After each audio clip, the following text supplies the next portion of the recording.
بسم اللہ الرحمن الرحیم۔ آج نیند کے بارے میں انتہائی اہم ٹاپک پر بات کریں گے۔ انتہائی اہم موضوع، کس وقت سونا چاہیے اور کتنا سونا چاہیے؟ کیا دن کی نیند رات کی نیند کی کمی کو پورا کر سکتی ہے؟ وہ کون سے اوقات ہیں کہ جس میں سونا انتہائی خطرناک ہے؟ ہمارے معاشرے میں رائج قیلولہ کے بارے میں انتہائی غلط وقت۔ قرآن مجید میں خدا رات کو سکون کا ذریعہ قرار دے رہا ہے۔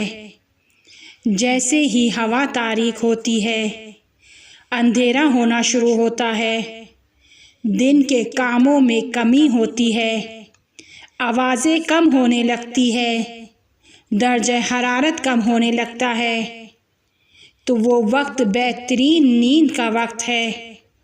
انسان قدرتی ماحول میں زندگی کرتا ہے اور اس کا اس پر اثر پڑتا ہے، لہٰذا بہتر ہے کہ جب انسان سکون حاصل کرنا چاہے، نیند کرنا چاہے، تو قدرتی ماحول سے بھی مدد لے۔ وہ فرصت جو قدرتی ماحول نے ہمارے لیے مہیا کر رکھی ہے، ہم کیوں اس سے استفادہ نہ کریں، فائدہ کیوں نہ اٹھائیں؟ خدا نے رات کو سکون اور نیند کے لیے خلق کیا ہے اور ہم اسے جاگ کر گزارتے ہیں۔ دن کی نیند رات کی نیند کا کسی بھی صورت میں ہرگز ہرگز ہرگز ازالہ نہیں کر سکتی۔ اس بارے میں ڈاکٹر شہید سید رضا پاک نژاد ایک رپورٹ کو بیان کرتے ہیں۔ وہ کہتے ہیں کہ 8 نرسوں کو کہ جو یورپ کے ایک ہاسپٹل میں کام کرتی تھی، رات کی ڈیوٹی تھی ان کی۔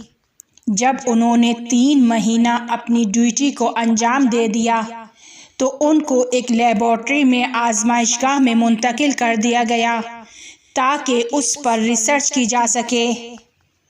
ان نرسوں کو دن میں رات والا ماحول فراہم کیا گیا، ایک خاص ماحول میں رکھا گیا اور اس پر تحقیق کی گئی۔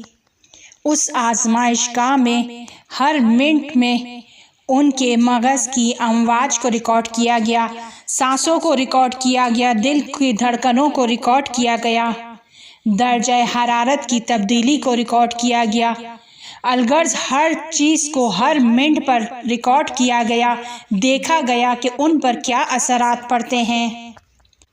اور جب یہ تمام ٹیسٹ ختم ہو گئے، وہ 3 مہینے کا دورانیہ ختم ہو گیا، تو ان کے پاس 2.5 لاکھ علمی مطالب موجود تھے اور ان تمام رپورٹ پر تحقیق کی گئی اور آخر میں وہ اعلان کرتے ہیں کہ دن کی نیند اور رات کی نیند میں اس قدر فرق ہے، اس قدر اختلاف ہے کہ کسی بھی صورت میں دونوں کی اہمیت کو ایک دوسرے سے مقایسہ نہیں کر سکتے۔ اس ٹیسٹ میں یہ بات واضح کی گئی کہ دن کی نیند بے شک کمرہ تاریک ہو، سر و صدا نہ ہو، آواز نہ ہو، مکمل صفائی کا خیال رکھا گیا ہو، درجہ حرارت کو تنظیم کیا گیا ہو، پھر بھی وہ رات کی نیند کی کیفیت نہیں دے سکتی۔ رات کی نیند کے فائدے اس نیند میں نہیں ہیں۔ اور اس تحقیق کی عجیب بات یہ تھی کہ پہلے بیان کیا گیا تھا کہ رات کو جب ہم سوتے ہیں تو مختلف نیند کے مراحل سے گزرتے ہیں اور ہر مرحلہ 2 گھنٹے کا ہوتا ہے، لیکن دن کی نیند کا دورانیہ 20 منٹ کم تھا۔ وہ اپنی رپورٹ میں بیان کرتے ہیں کہ اگرچہ انسان دن میں گہری نیند بھی سو جائے، لیکن پھر بھی اس کے جسم میں نیند کی کمی رہتی ہے، اس پر تھکاوٹ سوار رہتی ہے۔ رات کی نیند کو نہ سونے والے، رات کی نیند کو ترک کرنے والے افراد ایک خاص قسم کی تھکاوٹ میں مبتلا ہوتے ہیں کہ جو تھکاوٹ دائمی ہے، ہمیشہ ان کے ساتھ رہتی ہے۔ وہ افراد کہ جو رات کو دیر سے سوتے ہیں یا کسی بھی کام کے سلسلے میں رات کو نہیں سوتے، وہ زیادہ تر تھکاوٹ میں مبتلا رہتے ہیں۔ اس سوال پر کہ کیا دن کی نیند رات کی نیند کا ازالہ کر سکتی ہے؟ بہت ساری تحقیقیں کی گئی، آزمائشیں کی گئی، لیکن سب کا جواب منفی نکلا، کیونکہ سورج غروب ہونے کے ساتھ ہی زمین بہت ساری چیزوں سے بہرہ مند ہوتی ہے۔ قدرتی ماحول کا شب کا رات کا ایک الگ ہی اثر ہے کہ جو دن میں نہیں پایا جاتا، چاہے آپ کمرے کو اندھیرا کر دیں۔ اور وہ تحقیق کرنے والے اس بات پر ہار مان لیتے ہیں کہ ہم وہ قدرتی چیزیں جو رات ہونے پر ماحول میں موجود ہیں ان کو نہیں لا سکتے، وہ ہمارے لیے امکان پذیر نہیں ہیں۔ البتہ رات کی نیند کی دعوت دینے کا مطلب یہ نہیں ہے کہ آپ رات کی مناجات، رات کو خدا سے تکلم کرنے، رات کی عبادت سے غافل ہو جائیں، اسے انجام نہ دیں۔ رات کو عبادت بھی کرنی ہے اور نیند بھی کرنی ہے، پوری رات نہیں جاگنا ہے۔ رات خود کے ہمراہ سکون اور سکوت کو رکھتی ہے، اور یہی دونوں چیزیں ہمیں خدا سے مناجات میں بھی ملتی ہیں۔ عقل مند شخص وہ ہے کہ جو ان دونوں چیزوں سے فائدہ حاصل کرے۔ آئے رات کی نیند سے باہر آتے ہیں۔ ایک اور نیند بھی ہے کہ جس کی اہل بیت علیہم السلام روایات میں سفارش کر رہے ہیں، وہ ہے قیلولے کی نیند۔ یہ کون سے قیلولے کی نیند ہے؟ یہ ظہر سے پہلے کا قیلولہ ہے، نیند کے جو ظہر کی اذان سے 2 گھنٹے پہلے ہو۔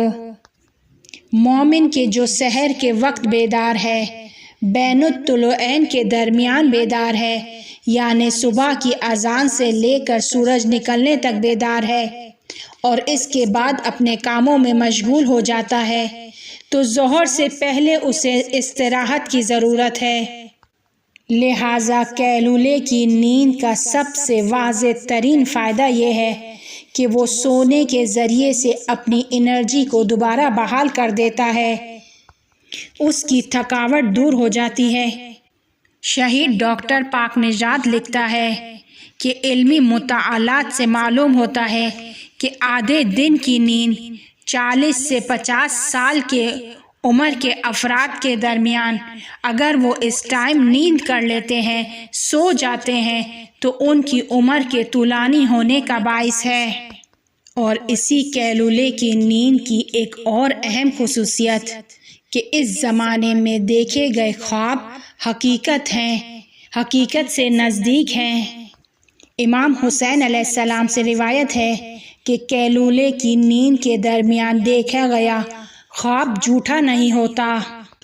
امام صادق علیہ السلام سے نقل ہے کہ وہ خواب کے جو حقیقت میں تبدیل ہوتا ہے قیلولہ کا خواب ہے۔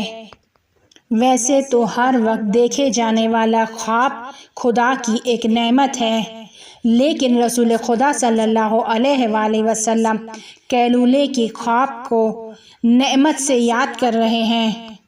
اس کے علاوہ بعض روایات میں بیان ہوا ہے کہ قیلولے کی نیند سے حافظہ تیز ہوتا ہے۔ ایک شخص پیغمبر صلی اللہ علیہ وآلہ وسلم کی خدمت میں آیا اور عرض کیا، اے رسول خدا، میرا حافظہ بہت اچھا تھا، لیکن ایک عرصے سے میں سب چیز بھولنے لگا ہوں۔